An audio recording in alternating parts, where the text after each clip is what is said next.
The greatest reason for weakness of Iman is being detached from the book of Allah and the sunnah of His Prophet ﷺ. This is number one. This will kill you every single time. If you are detached from the book of Allah, meaning you don't read it, you don't ponder upon its meanings, you don't memorize it, you don't try to implement it in your life, then you cannot be wondering why your Iman is weak. Because you have no attachment to Allah.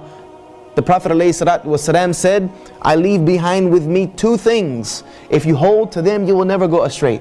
The first of them is the book of Allah, which is like a rope. One end of it with Allah Azza wa Jal and the other end of it in your hands. If you let go of that rope, then you lose your connection with Allah Azza wa Jal.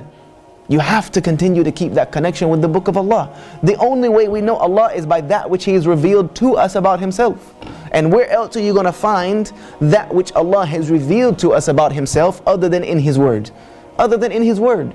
This is the words of Allah Azza wa Jal. This is as close as you're going to get to being near to Allah in this life, is through your connection to Allah through His book. Because even in our salah, people say, yeah, our salah is our connection with Allah. Is there any salah that is valid without the book of Allah in it?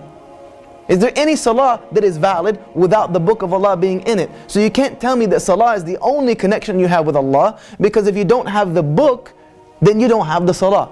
So the book of Allah Azza wa Jal is the most important thing. It is primary.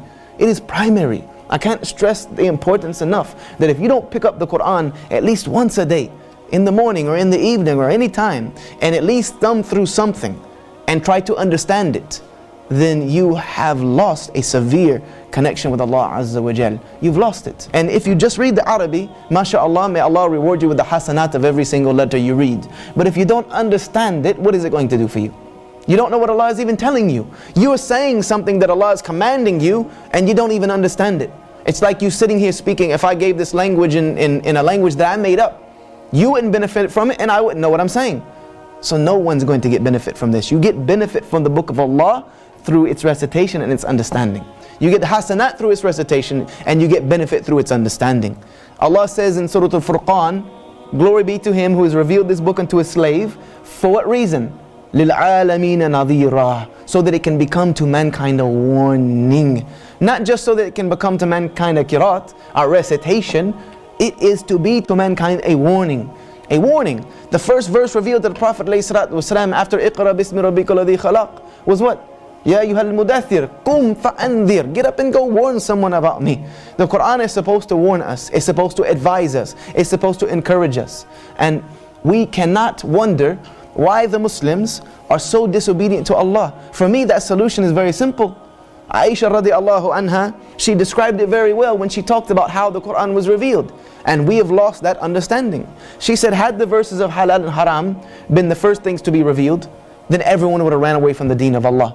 Everyone would have just taken off. They would have said, no way, man. If the first thing that was revealed was forbidden alcohol or fornication or gambling or these things, they would have said, no way, man. We don't have time for this nonsense. She said, but the first things to be revealed were the verses of Jannah and Nar.